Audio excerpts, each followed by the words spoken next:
Alam nyo, nakakalungkot itong supermajority ng Senado. Ang tawag nila supermajority. Ito ang tawag ni Jingo Estrada. Pinagmamalaki ni Jingo Estrada na mayroon na daw, napakarami daw na mga senador ang suportado si Chis Escudero. Sigurado na, in the bag na, retained. Mananatili sa pagka-Senate President si Chis Escudero. Pinagmamalaki ni Jingo Estrada, hindi lang daw ito simpleng mayorya, kundi tinawag niyang super mayorya, super majority. Kung totoo nga ang sinasabi ni Jinggoy, kung nang tiningnan natin yung mga kasama sa grupo na buboto kay Chis Escudero sa pagka-Senate President, mukhang ang super majority. Kaya lang pag tiningnan mo na, ang super majority na ito ay hindi naman talaga magkakasama. Hindi naman sila nagkakaisa sa iisang pinaglalaban. May kanya-kanya talaga silang agenda. Hindi naman ang tawag dito, super majority, super mayorya, super majority of convenience. Kumbaga, ito ang politika ng akomodasyon. Kasi imaginein mo naman magsama sila Kiko Bam at ang Duterte Black na mga senador. Imaginein nyo na sila Kiko Bam kasama dyan sa mga pro-Duterte Black senators. O di ba? Anong ibig sabihin yan? O ito nga, natatawa nga si Berto hindi makapaniwala. Ganyan ang politika. Ganyan ang politika. Kaya ano ito mga kabunyog, mga kababayan, wala. Itong grupong ito ng super majority ni Chis Escudero, talagang ang may kagagawa nito si Chis Escudero. Kumbaga si Chis Escudero, ipinangako, ikinumit sa mga senador kung ano-anong mga commitments, basta lang maging Senate President siya. Yan yung yan ang malinaw dyan. Imagine niyo Duterte Black, sila Marcoleta, sila Bongo, sila Bato, Padilla, makakasama si Kiko at si Bam. Yung grupo ng mga kagrupo ni PBBM, yung si Tulfo, sila Tulfo, makakasama itong sila Marcoleta, nakalaban nila noong nakaraang eleksyon. Kaya yan mga kabunyog, mga kababayan, nakakalungkot nito. Pero yun na nga, ang tinatawag ni Jingo Estrada na super majority, ang tinatawag ni Jinggoy na super majority, pagsasama-sama ng iba-ibang mga grupo sa iisang bilang isang kampo sila na ang kanilang pinagkakaisahan, pinagbigyan sila ni Chis Escudero ng kanilang mga kahilingan. Kahit sila ay hindi magkakasama, hindi naman talaga magkakasundo, pero nagkasundo sila dahil pinagbigyan sila ni Chis sa kanya-kanyang kagustuhan. Halimbawa, yung Duterte Black senators, yung mga Duterte Black, ano bang gusto ng mga yan? Ay di siyempre, ang gusto ng Duterte Black na yan, mga kabunyog, ang gusto ng Duterte Black, una, yung pag-dismiss ng impeachment ni Sara. Yan yung gusto ng Duterte Black senators, ma-dismiss ang impeachment ni Sara. At nakakumit na yan ni Chis Escudero. Ang tanong na lang, paano? Kaya nga 'di ba, minsan nag-away si Robin Padilla sa si Villanueva. Ano ang kwento ni Mig Subiri? Ang kwento ni Mig Subiri, narinig niya di umano na nagsalita si Robin. Ang sabi kay Villanueva, hindi naman ganyan ang usapan natin . Hindi naman ganyan ang usapan. Ang tinutukoy ni Padilla na usapan, may usapan na i-dismiss na nung gabi na yon. Ay nagbago yata ng diskarte, nahihirapan silang ipilit nung araw na yon. Nagdiskarte sila Villanueva at saka Chis Escudero. Panibagong diskarte sa si Cayetano. Remand na lang muna, hindi pa kaya ng araw na yon na i-dismiss. Ay mukhang ang ni Padilla, hindi ganyan ang usapan. Parang ang usapan i-dismiss na. Yan ang sabi ni Subiri. Sabi niya, narinig niya si Padilyang nagsalita. Sabi daw ni Padilla, ba't hindi mo sinunod ang usapan? Hindi ganyan ang usapan eh. Oh. Kaya lang siguro, kinumbinsi nilang uli si Padilla na nila Bato de la Rosa na hayaan mo na. I-dismiss din yan. Pansamantala lang, hindi na muna. Hindi pa kaya ngayon. O tumigil na si Padilla. O, di ba? Kaya, ang ano dyan, ang usapan talaga dyan, yung Duterte Black na yan, pinangako ni Chis Escudero dyan, na madidismiss ang impeachment ni Sara. Kung paano gagawin yan, mayroon yan. May mga paraan na yan kung paano, planado na yan. O yan. O yan. Kaya, ang isa pang kahilingan ng Duterte Black, ay di ba nung isang araw napanood nyo yon? Inamin mismo ni Chis Escudero yon. Ano ba ang sinabi ni Chis Escudero? Nakita na nag-uusap yung tatlo. Si Chis Escudero, si Jingo Estrada at si Marcoleta. Ay di ba tinanong tungkol dyan si Chis Escudero? Totoo po bang nagkita kayo? Nag-meeting kayo nila Jingo Estrada at ni Marcoleta? Anong sabi ni Chis Escudero? Sabi ni Chis Escudero, totoo yan, pero kumain lang naman kami. Ano namang masama na kumain? Pero alam na, ngayon malinaw na. Ano kaya ang pinag-usapan? Ang pinag-usapan doon, committee chairmanships. Pinag-usapan doon yung mga committee chairmanships. Siyempre, doon siguro sinabi ni Marcoleta na ang gusto niya ay maging Senate Blue Ribbon Committee. Na ang grupo nila, yung mga Duterte Black Senators, susuporta kay Chis Escudero, pero ang hiling nila, si Marcoleta, ang gusto niyang komite ay Blue Ribbon Committee. O yan, natikita na natin ngayon yan. So ang mga komite ngayon na nakakomit na, si Marcoleta, Senate Blue Ribbon Committee. O, napapabalita na yan ngayon. Para makuha naman ng grupo ni Chis, syempre si Chis may grupo rin, may sariling grupo rin si Chis Escudero. Sino ba ang mga grupo ni Chis Escudero? Si Cayetano. O si Cayetano, ang importante sa kanyang pwesto, yung dating hinahawakan niya ni Alan Peter, yung Committee on Accounts. Ang Committee on Accounts, yan yung yan yung humahawak ng, parang yan yung appropriations. Yan yung counterpart ng House Appropriations Committee pagdating sa Senado. Makapangyarihan yan. Yung Accounts Committee, yun, hawak ni Chis Escudero, Cayetano yan. Dahil sa malapit siya kay Escudero, yan, binibigay sa kanya yung Committee on Accounts. Si Villanueva naman, dating kakampiyan ni Mig Subiri. Para makuha ngayon ni Chis, pinangakuan ng majority floor leader. O yun, kita nyo? Nakita nyo? Si Joel Villanueva, si Boy Dila, para makuha niya, kasi dati kakampiyan ni Mig Subiri, kasama yan ni Mig Subiri. Para makuha si Joel Villanueva, pinangakuan majority floor leader.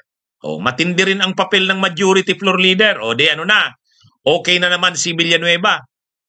Si Gatchalian naman, kasama rin niya ni Mig Subiri, para naman makuha ni Chis Escudero, pinangakuan din, Finance Committee. Kaya ang mga kabunyog, mga kababayan, ang matindi na dito, yung mga komite na talagang malalakas na komite, napaka-importante. Yung Accounts Committee, importante kasi yan yung nag-aayos ng budget. Kung sa Kamara mayroong House Appropriations Committee, pagdating sa Senado, Accounts Committee. Sinong may hawak? Alan Peter Cayetano. Yung isa pang komite, yung Finance Committee, hawak naman yan Gatchalian. Kaya dating kumampi kay Mig Subiri si Gatchalian, ngayon kay Chis na. Ang isa pa, si Joel Villanueva, dating kay Mig Subiri din yan, ngayon kay Chis na naman. Bibigay sa kanya majority floor leader. Yan. Ayan, yan yung ano. Yung magkapatid na Tulfo, ano na rin to? Sinabi na rin ni Chis Escudero, ni Erwin Tulfo. Silang magkapatid ay Chis Escudero din sila. Kaya ito yung mga alignments, ito yung possible black alignments of senators in the 20th Congress. Nakikita nyo dito, majority black. Si Chis, si Gatchalian, Joel Villanueva, Alan Peter Cayetano, Erwin Tulfo, Rafi Tulfo. Si Jingo Estrada, siyempre si Jingo Estrada, retained siya sa pagka-Senate President pro tempore. O yan. Kaya yan. Si Bongo, si Bato, malamang yung kanilang mga kumiting hawak. Health yata ang hawak ni Bongo. Kasi pinagmamalaki niya yung malasakit niya. Siyempre, dangerous drugs na naman at public order yan si Bato. Itong si Amy Marcos, malamang retain siya sa Senate Committee on Electoral Reform sa Senate Committee on Foreign Relations. Ewan ko kung ang Constitutional Amendments and Revision of Codes and Laws na committee kay Robin Padilla, pang-abogado yan eh. Si Mark Villar daw, DPWH. DPWH. Ay, DPWH. Public Works Committee. Public Works Committee, si Mark Villar. Ngayon, para makuha ang suporta ni Bam at saka ni Kiko, ayan, yung committee na gusto ni Bam, Education Committee, binigay sa kanya. Si Kiko naman, ang gusto niya talagang committee ay Agriculture, binigay naman sa kanya. Yan ang yan mga kabunyog, mga kababayan, ang ngayon, ang linyahan sa committee chairmanships. Ang wala pa dyan, hindi pa nagdi-declare. Ito kasing nandyan dito sa pinakikita ko, yan yung mga nag-declare na. Yan yung nakikita na ngayon, nag-declare na, napapabalita na Chis Escudero na. Si Joel Villanueva, Alan Peter Cayetano, magkapatid na Tulfo, Jinggoy, yung Duterte Black, sila Bato, sila Bongo, sila Amy, Padilla, Marcoleta, yung magkapatid na Villar, at si Kiko Bam. Yun, nadagdag si Kiko at saka si Bam. Kung wala pa, hindi pa nagdideklara, pero siyempre sasama rin yan dyan, Lito Lapid, Pia Cayetano, sino pa ba? Lito Lapid, Pia Cayetano, si Gatchalian wala dito sa picture pero Finance Committee daw ang ibibigay kay Gatchalian. Finance Committee ang ibibigay kay Gatchalian. Kaya ang mangyayari dito talagang malaki yung grupo nila Chis Escudero. Pero makikita nyo na ang kanilang pagsasama, convenience, nagkakaisa lang sila dahil yung mga committing hawak nila. Ngayon, ang dito, yung apat, yung tinatawag na Veterans Block, si Tito Soto, si Subiri, si Lacson, saka si Loren, yan yung tinatawag na minority. Ngayon, kung maiiwan dyan na magsusulo na si Risa, kasi hindi sasama si Risa sa majority, hindi rin yan sasama sa minority dito kila Tito Soto. Magiging minority floor leader niyan si Tito Soto. Ayaw naman ni Risang sumama dyan. Kaya ang mangyayari, magsusulo si Risa niyan, independent. Ganyan ang magiging alignments sa Senado, mga kabunyog, mga kababayan. Kaya marami ang nadidismaya sa alignments na yan. Kasi ang gusto talaga ng tao, ang dapat na alignment sana, yung Duterte Black, isang grupo yan. Tapos the rest dapat magsama-sama. Pero dito sa nangyayari, hindi. Hindi ganyan ang nangyayari. Kasi ang nangyari dito, kailangan ni Chis ang suporta ng Duterte Black Senators. 7 yan eh. Ang Duterte Black Senators naman, basta pinangako na madidismiss ang impeachment ni Sara at isa na nga sa hiniling din yung mga committee chairmanships, lalo na yung Senate Blue Ribbon Committee na hiniling ni Marcoleta na pinagbigyan naman ni Chis ayon sa balita. So yan yung mga mga senador na kasama ni Chis at ang mga chairmanships ng committee na mahahawakan nila. Hindi pa yan final, pero yan ang lumalabas na ngayon sa balita. Anong mangyayari kay Risa? Ano? Si Risa ay magsusulo. Si Senadora Risa magsusulo siya. Bakit siya magsusulo? Hindi naman sasama si Risa sa majority block. Hindi rin siya sasama sa minority. Kasi ang lalabas diyan, sila Tito Soto, yung veterans block, Tito Soto, Lacson, Subiri at saka Loren, hindi sasama kay Escudero. Ayaw nila kay Escudero eh. So, dahil sila yung kalaban ng grupo ni Escudero, sila ang magiging minority. Ang magiging minority floor leader dyan, si Tito Soto. Kung ganyan ang magiging alignments, ano? Kung ganyan ang magiging alignment sa Senado. Kaya yung veterans block na sinasabi ni Mig Subiri, sila daw yon, sila na ang magiging minority ngayon. Minority. Paano si Senadora Risa? Dahil hindi siya sasama sa majority at hindi rin siya sasama sa minority. Hindi naman sasama si Senadora Risa kila Tito Soto. Magsusolo si Senadora Risa. Independent. Talagang independent siya. Ngayon, maraming nagre-react dyan kasi dapat daw sinamahan siya nila Kiko at ni Bam kasi magkakasama naman sila. Ay ano nga ganyan yung politika sa Pilipinas eh. Siyempre pragmatic sila Kiko at Bam. Gusto rin kasi nila Kiko at Bam makuha yung mga kumiting gusto nila. Ang gustong committee ni Bam ay education, ang gustong committee naman ni Kiko ay agriculture. Hindi sa kanila ibibigay ang committee na yan kung hindi sila sasama sa majority. Pangalawa, gusto talaga nila Bam na mailusot ang kanilang mga priority legislations. Talagang nila yan. Para masigurado na yung kanilang mga priority legislations, si Bam sa education, si Kiko sa agriculture, kailangan kasama sila sa majority. Kumbaga, estratehiya nila yan. Siyempre, kay Senadora Risa, malungkot yan. Pero naunawaan naman siguro ni Senadora Risa yan na ganyan yung strategy ng dalawang kasamahan niya, si Kiko at si Bam.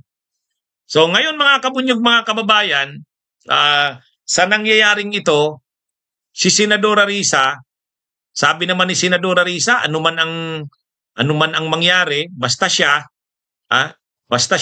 hindi siya kasama sa majority. Hindi siya sasama dyan. Iniimbitahan si Senadora Risa nila Mig Subiri.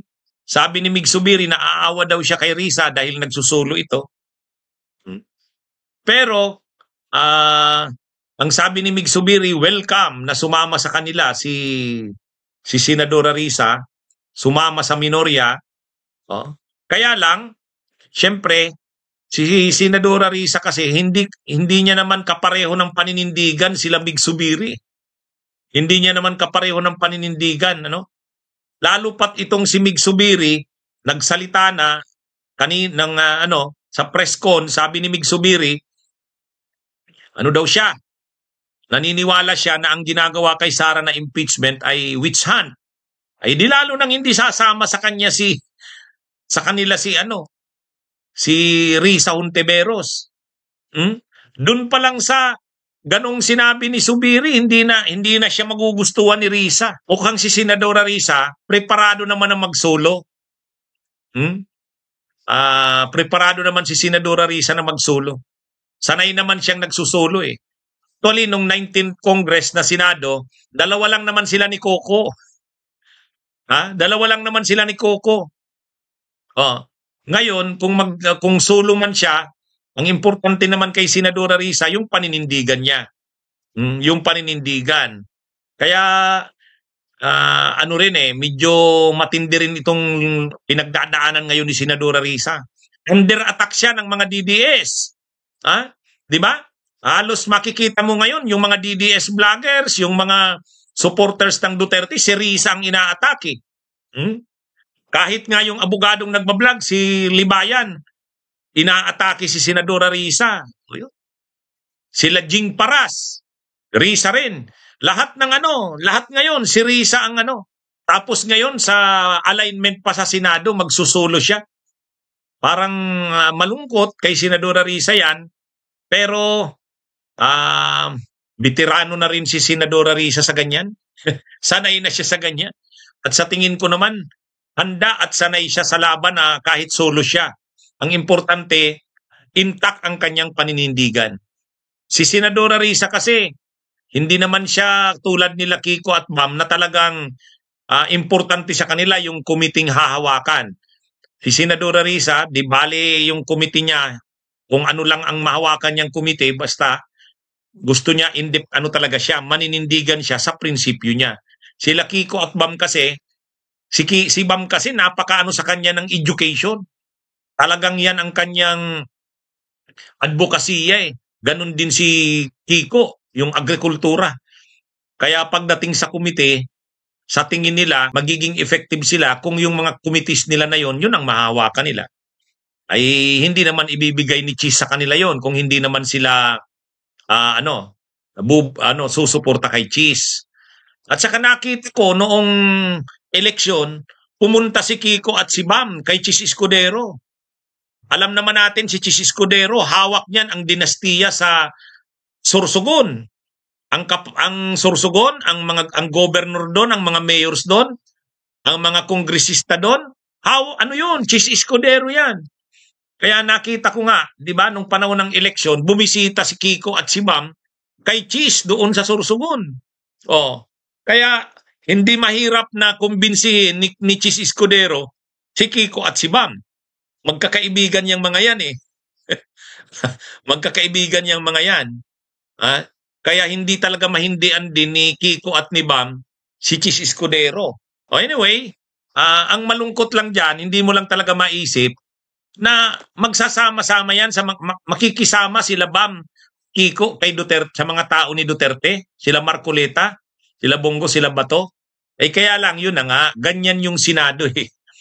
Ang importante sa kanila, yung mga committee chairmanships. Kaya si Senadora Risa, iba naman ang paninindigan niyan.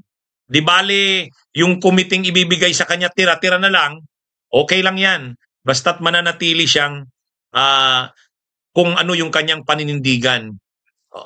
Anyway, tulad ng nasabi natin, sanay naman si Senadora Risa niyan at sa tingin natin, handa naman siya dyan. Kaya lang yun na nga, ang nakakalungkot lang dahil ngayon kasi si Senadora Risa pa yung inaatake ng kung sino-sino. Ang mga DDS talagang nakaano sa kanya, nakaumang sa kanya. Siya ang paboritong ngayon, takihin. Dapat sana magsama-sama sila nila Kiko at Bam dyan, pero hindi nga eh, iba-iba yan eh. Anyway, mayroong sinabi si Mig Subiri na pwede pa raw naman magkaroon ng pagbabago dyan. Yung alignment na yan sa Senado, pwede pa yan mabago, sabi ni Mig Subiri. Sabi ni Mig Subiri, pwede dyan magkaroon ng dark horse. May tinatawag si Mig Subiri na dark horse eh. Yung dark horse na yan, yung hindi mo inaasahan. Kumbaga, yung hindi mo inaasahan, pwede pa yan. Hanggat hindi pa dumarating ng July 28, pwede pang may mangyaring pagbabago yan. Pwedeng may lumitaw dyan na contender sa pagka-Senate President at yung dark horse na yan, pwede nilang suportahan. Kumbaga, kila Mig Subiri, ang tinutulak nila ng grupo nila, yung Veterans Bloc nga, ang tinutulak nila si Tito Soto. Pero kung mayroon mag-a-aspire na iba, na willing lumaban kay Cheese, isasakripisyo nila si Tito Soto. Kumbaga, okay sa kanila na bitiwan si Tito Soto kung ayaw nila kay Tito Soto. Kung sino yung gusto, susuportahan nila basta't mabago lang daw ang liderato ng Senado. Yun ang sabi ni Mig Subiri, ang tawag nila dyan dark horse. Kaya lang, sino naman kaya yung na yan, posibleng tumakbo na yan na Senate President? Wala, mahirap na yan eh. Mahirap na yan. Ibig sabihin, kaya nga si Cheese mayabang kasi si Chis Escudero, parang nakakasigurado na siya na in the bag yan ang pagiging ano niya, Senate President. Actually, ang makakapabago na lang ng alignments na yan, Malacanang. Oh, ang makakapagpabago ng alignments na yan, Malacanang. Kasi kung ang Malacanang gagalaw dyan, ang mahahatak ng Malacanang dyan, susunod sa Malacanang, yung magkapatid na Tulfo, o dalawa na yan. Tapos si Gatchalian, susunod yan. Si Lito Lapid, susunod yan sa Malacanang, di apat na yan. Kaya ibig sabihin, kung ang Malacanang gagalaw, susunod ang magkapatid na Tulfo, susunod si Gatchalian, susunod si Lito Lapid, apat na yan. O ngayon, apat din sila Tito Soto, Lacson, Loren Ligarda at Mig Subiri, mayroon na silang 8. So kailangan pa nila ng 3. Yung 3 na yan, kung magsusulid si Bam, si Kiko at saka si Risa, maganda sanang alignment yan. Yan sana. Kaya lang parang wishful thinking eh. Pero kung magkakasundo nga yan, pwede yan maging dark horse. Tama naman yung sinasabi ni Migs. Pwede pang magkaroon ng dark horse diyan. Paano halimbawa dark horse? Halimbawa lang. Pumayag si Risa halimbawa ang Senate President. O kaya si Bam Aquino, o kaya si Kiko, o galing dun sa 3. Susuportahan nila Soto, Lacson, Ligarda at saka ni Migs. Kasi sabi ni Mig Subiri, yung grupo nilang 4, Veterans Bloc, pwedeng sumuport kung kaninong interesado. Sila kung sino mang dark horse yan. Basta, yung ayaw nila kay Chis Escudero. So parang ang sinasabi ni Migs, kung may lumitaw na bagong contender, hindi si Soto nalalaban kay Escudero, so suportahan nila. Halimbawang si Risa. Halimbawang si Risa ang lumaban. Risa, samahan siya ni Chis sa ni Kiko. Di 3 na. Sasamahan siya nung 4 na Veterans Bloc. Di 7 na. Tapos kung ang Malacanang, suportahan yan. Bibit-bitin ng Malacanang yung magkapatid na Tulfo. Tapos si Gatchalian, si Lito Lapid. Pwede pang mahatak si JB Ejercito. Pwede yan, mahatak si JB Ejercito. Pwede ring mahatak pa si Pia Cayetano. O kaya si Joel Villanueva. Pwede pa yan mahatak ng Malacanang. So pagkaganyan ang nangyari, matatalo yung grupo ng Duterte Bloc at sila Chis Escudero. Iyan kung gagalaw ang Malacanang. Ang problema lang kasi sa Malacanang, ayaw eh. Parang hinahayaan nilang gumalaw yan. Kaya lang, pag nakita rin siguro ng Malacanang ang ginagawa ni Chis, tulad niyan, ipinangako na ni Chis yung committee chairmanship ng Senate Blue Ribbon Committee kay Marcoleta. Ay, pag nahawakan ni Marcoleta ang Blue Ribbon Committee, ang mangyayari dyan, talagang iimbestigahan ni Marcoleta ang mga ginagawa ng grupo ni Marcos at ni Romualdez. Kaya magiging mahirap sa Malacanang kapag ang naging Blue Ribbon Committee ay si Marcoleta. Kaya posibleng gagalaw dito ang Malacanang. Posibleng gagalaw yan. Kung anumang alignments yan, malalaman natin. Ang talagang makakapagpabago lang ng alignments na yan ay Malacanang. Sila PBBM. Kaya lang, para kasing grabe ang tiwala nila kay Chis Escudero. Ang iniisip kasi ng Malacanang, okay naman yan si Chis, sa atin yan. Gumagawa lang yan ng estratehiya. Paano niya makukontrol ang Senado? Parang ganun yan eh.